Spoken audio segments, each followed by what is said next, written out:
நீங்க உங்க வயிற்ற குறைக்கணும்னு ஆசைப்படுறீங்களா? அதுக்காக நிறைய ட்ரை பண்ணி பார்த்து அதில் எந்த ஒரு யூஸும் இல்லாம போயிட்டா அதுக்கு என்ன காரணம் உங்களுக்கு தெரியுமா? அதை பத்தி தான் நான் இந்த வீடியோல எக்ஸ்பிளைன் பண்ண போறேன். இந்த வீடியோல உங்களுக்கு ஃபிட்னஸ் நாலேஜ் நிறைய கிடைக்க போகுது. சோ இந்த வீடியோ முழுமையா பாருங்க. நீங்க முதல்ல ஒரு விஷயத்தை புரிஞ்சுக்கணும். நீங்க ஒரு குறிப்பிட்ட பாடி பார்ட்ஸை மட்டும் அதுக்காக ஃபோக்கஸ் பண்ணி ஒர்க் அவுட் செய்து அதை மட்டும் குறைக்கணும்னு எப்பவுமே ஆசைப்படுறாங்க. அது நடக்கவே நடக்காது. அது சிலருக்கு மட்டும்தான் நடக்கும். எப்படின்னா அந்த குறிப்பிட்ட நபர் வயிற்ற குறைக்கணும்னு ஆசைப்படுவாரு. அவரு அதுக்கு ஃபோக்கஸ் பண்ணி ஒர்க் அவுட் செஞ்சாலும் சரி, அவர் அதை ஃபோக்கஸ் பண்ணி ஒர்க் அவுட் செய்யலன்னாலும் சரி, அவரோட பாடி இயல்பாவே அவரோட ஜெனடிக் அவர் ஒர்க் அவுட் செஞ்சாருன்னா ஃபர்ஸ்ட் அவரோட வயிறு தான் குறையும். சோ உங்களோட ஜெனடிக்ல ஆர்ம்ஸ்ல இருக்கிற ஃபெட் தான் ஃபர்ஸ்ட்டுக்கு குறையும். உங்களோட ஜெனடிக் இருந்தா நீங்க வயிற்றுக்கு என்னதான் ஒர்க் அவுட் செஞ்சாலும் உங்க ஆர்ம்ஸ்ல இருக்கிற ஃபெட் தான் ஃபர்ஸ்ட் குறையும். சோ நீங்க என்ன செய்யணும்? சரியான நாலேஜோட ப்ராப்பரான ஒர்க் அவுட், ப்ராப்பரான டயட் எடுத்துக்கணும். அப்பதான் உங்களோட வயிறும் குறையும், ஏனைய பாடி பார்ட்ஸ்ல இருக்கக்கூடிய ஃபெட்ஸும் குறையும். இப்ப நாம நம்மளோட உடம்புல எப்படி கொழுப்பு உருவாகுது அப்படிங்கறத பார்ப்போம். ஃபெட்டுக்கும் செல்ஸ் இருக்கு. நமக்கு மசில்ஸுக்கு செல்ஸ் இருக்கிற மாதிரி ஃபெட்டுக்கும் செல்ஸ் இருக்கு. ஒரு ஃபெட் செல்லுக்கு நாம ஒரு பலூன் உதாரணமா எடுத்துக்கலாம். நாம அளவுக்கு அதிகமான சாப்பாடுகளை சாப்பிடும் போது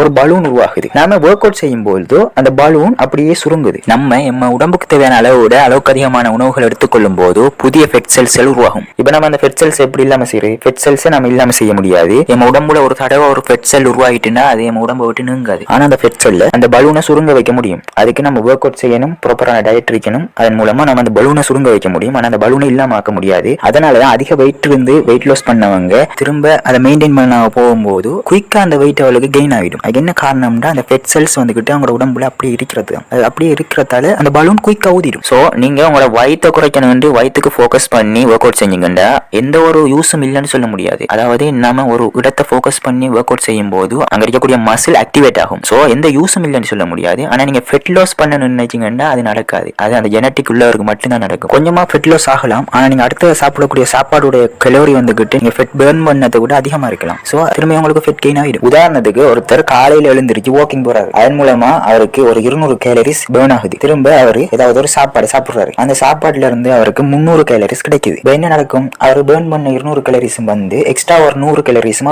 உடம்புல சேரப்போகுது. சோ அப்ப அந்த வாக்கிங் என்ன யூஸ் இருக்கு? இப்படிப்பட்ட அந்த கார்டியோ ஒர்க் அவுட்ஸ் நம்ம பாடியை ஹெல்த்தியா வச்சுக்க ஹெல்ப் பண்ணும். நீங்க அதை மட்டும் செஞ்சுட்டு இஷ்டத்துக்கு எல்லாத்தையும் சாப்பிட்டுட்டு ஃபெட் லாஸ் பண்ணலாம் பிளான் பண்ணீங்கன்னா நீங்க ஒரு பொய்யான யூகத்துல இருக்கீங்கன்னு அர்த்தம். சோ நம்ம ஃபெட் லாஸ் பண்ணா டயட் ரொம்ப ரொம்ப முக்கியம். அதை எப்படி செய்யலாம்? ரெகுலரா ஒவ்வொரு நாளும் 2500 கேலரிஸ் சாப்பாடு சாப்பிடுற ஒருத்தர் ஃபெட் லாஸ் ஜர்னியை ஸ்டார்ட் பண்ணி முதல் நாள் 2200 கலோரிஸ் சாப்பிடுறாருந்தா அவர் 300 கலோரிஸ் குறைவா சாப்பிடுறாருன்னு அர்த்தம். இதே மெத்தட் ஒரு வாரத்துக்கு மெயின்டைன் பண்ணாருன்னா கால்குலேட் பண்ணி பாருங்க. ஒரு வாரத்துல அவர் 2100 கலோரிஸ் குறைவா சாப்பிட்டு இருப்பாரு. சோ நீங்க இந்த மெத்தட்டை தான் ஃபாலோ பண்ணி ஆகணும். ஒருத்தர் அவரோட ஃபெட் லாஸ் ஜர்னில 500 கலோரிஸ் குறைய சாப்பிட்டாருந்தா அவரோட உடம்பு ஃபெட்டை பர்ன் பண்ண ஸ்டார்ட் ஆயிடும். அதே மாதிரி நம்மளோட கோல் ஃபெட் லாஸ் பண்றதான தவிர சாப்பாடை கண்ட்ரோல் பண்றது இல்ல. சோ பழங்கள்ல விட்டமின்ஸ் நம்மளுக்கு தேவை, புரோட்டீன் தேவை. புரோட்டீன் இருக்கிற உணவுகள் வேணும், நெல்ல கொழுப்புகள் வேணும். அப்புறம் நட்ஸ் எல்லாம் சாப்பிடணும், பழங்கள் இருக்கக்கூடிய பழங்கள் சாப்பிடணும், ஒமேகா 3 ஃபெட்டி ஆசிட் இருக்கக்கூடிய உணவுகள் எடுத்துக்கணும். நான் குயிக்கா ஃபெட் லாஸ் பண்ண அப்புறம் வந்து ஹெல்த்தியான ஃபுட்ஸ் எல்லாம் சாப்பிடாம இருக்கு நீங்க பட்டினியா கிடந்து ஃபெட் லாஸ் பண்ண ஆரம்பிச்சீங்கன்னா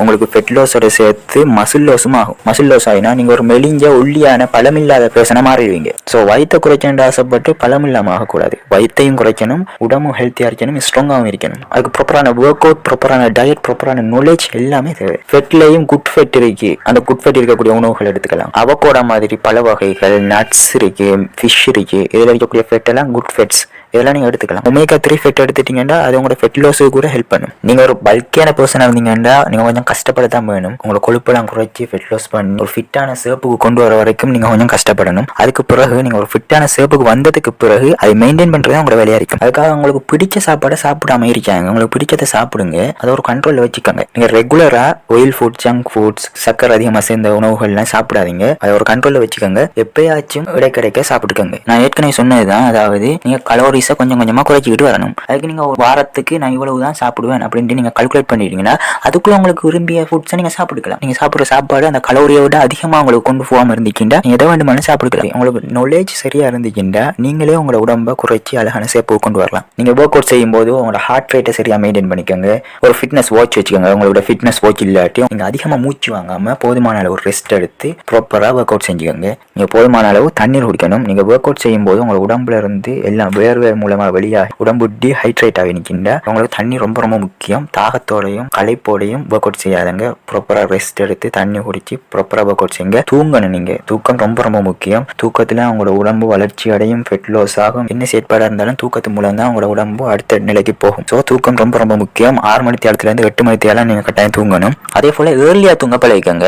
அதாவது ஒரு குறிப்பிட்ட டைமுக்குள்ளே தான் நம்ம உடல் வளர்ச்சிக்கு தேவையான, நம்ம உடல் ஆரோக்கியத்துக்கு தேவையான ஹார்மோன்கள் எல்லாம் சுரக்குது. அந்த குறிப்பிட்ட டைமை தாண்டி நம்ம தூங்குறதால என்ன நடக்கும்? தூக்கத்தில் சுரக்க வேண்டிய அந்த ஹார்மோன்கள் நம்ம உடம்புக்கு கிடைக்காம போய்த்திரும். ஸோ நம்ம உடல் வளர்ச்சியாக இருந்தாலும் சரி, ஃபெட் லாஸாக இருந்தாலும் சரி, வேறு நம்ம உடல் பாகங்களுக்கு தேவையான போதுமான ஹார்மோன்கள் வந்துக்கிட்டு அந்த தூக்கத்தில் தான் சுரக்குது. நம்மளோட ஃபுல் பாடியும் தூக்கத்தில் தான் ரெக்கவர் ஆகுது. ஸோ போதுமான அளவு ஒர்க் அவுட், சரியான டயட், சரியான தூக்கம், இது ரொம்ப ரொம்ப முக்கியம். நான் இந்த வீடியோவில் சொன்ன விடயங்கள்லாம் உங்களுக்கு புரிஞ்சிருந்தா நீங்கள் இனிமேல் ஒரு ஜிம்முக்கு போனாலோ, அதாவது ஒரு கார்டியோ ஒர்க் அவுட்டை செஞ்சாலோ, வீட்டில் ஒர்க் அவுட்டை செஞ்சாலோ, நீங்கள் எதை செஞ்சாலும் ஒரு ஃபெட் லாஸுக்குரிய ஒரு நாலேஜ் வந்துக்கிட்டு உங்களுக்கு கிடைச்சிருக்கிறதால நீங்கள் ஒர்க் அவுட் செய்யும்போது இந்த விடயங்களை புரிஞ்சுக்கிட்டு அதுக்கேற்ற மாதிரி அந்த ஒர்க் அவுட்டை செய்வீங்க. நான் இந்த வீடியோ ஸ்டார்ட் பண்ணும்போது தொப்பையை குறைக்க விரும்புறீங்களா அப்படின்னு கேட்டு தான் ஸ்டார்ட் பண்ணேன். அப்படிப்பட்டவங்களுக்கு தான் நான் இந்த விடயங்களை சொன்னேன். தவிர சிலர் அப்படி யோசிப்பாங்கண்டா, ஃபெட் லாஸ் பண்ணினா நம்ம அந்த இன்ஸ்டாகிராமில் வர மாதிரி அப்ஸ் வச்சு பைசப் ட்ரைசப்ஸ் எல்லாம் வச்சு மசில்ஸ் எல்லாம் நல்லா பில்ட் ஆகி வந்துடும் அப்படின்னு யோசிப்பாங்க. அப்படி இல்லை. ஃபெட் லாஸ் பண்ணுறதால உங்களோட ஃபெட் தான் லாஸ் ஆகுமே தவிர மசில் கெயின் ஆகாது.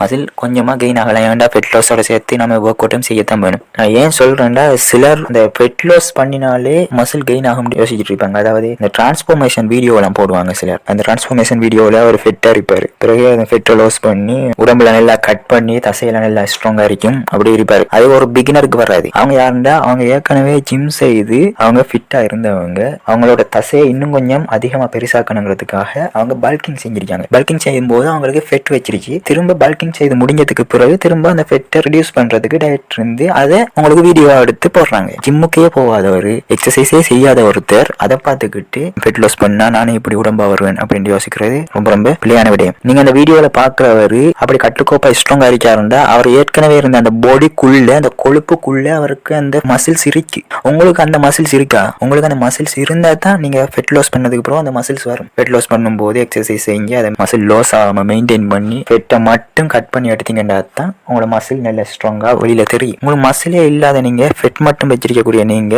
ஃபெட் லாஸ் பண்ண நடக்கும். உங்களுக்கு இருக்கக்கூடிய மசில் தான் வெளியே தெரியும். ஒரு எக்ஸ்பீரியன்ஸ் இல்லாதவருக்கு கொஞ்சமாக தான் மசில் இருக்கும். ஸோ நீங்க அப்படி வரணும்னு ஆசைப்பட்டீங்கன்னா அதுக்கு நீங்க ஜிம் செய்ய ஆரம்பிக்கணும். உங்க மசிலை ட்ரெயின் பண்ணணும். நீங்க ரொம்ப வெயிட்டா இருந்தீங்கன்னா நீங்க ஃபெட் லாஸ் ஜேர்னியோட சேர்த்து நீங்க மசிலையும் ஆக்டிவ் பண்ணி அதுக்கேற்ற ப்ரோட்டீன் எல்லாம் எடுத்துக்க வேண்டி வரும். ஸோ நான் இந்த வீடியோவில் ஃபெட் லாஸை பற்றி தான் சொன்னேனே தவிர மசில் கெயினை பற்றி நான் இங்கே பேச வரல. இது ஃபெட் லாஸுக்கான வீடியோ. நான் ஏற்கனவே இந்த சேனலில் மசில் எப்படி கெயின் ஆகுது அப்படின்னு ஒரு வீடியோ போட்டிருக்கேன். அதை வேண்டாம் நீங்கள் பார்த்துக்கோங்க. அப்போ உங்களுக்கு ஒரு ஐடியா கிடைக்கலாம். ஸோ நீங்கள் அந்த வீடியோ இந்த வீடியோவும் சேர்த்து பார்க்கும்போது உங்களுக்கு ஒரு நல்ல நாலேஜ் கிடைக்கும். இந்த வீடியோவிலே உங்களுக்கு நாலேஜ் கிடைச்சிருக்குன்னு நினைக்கிறேன். கிடைச்சிருந்தா இந்த நாலேஜ் இல்லாதவங்களோட மற்ற ஃப்ரெண்ட்ஸுக்கு இதை ஷேர் பண்ணுங்க. இந்த வீடியோ லைக் பண்ணுங்க, சப்ஸ்கிரைப் பண்ணுங்க. இன்னும் ஒரு நல்ல வீடியோவில் பார்ப்போம்.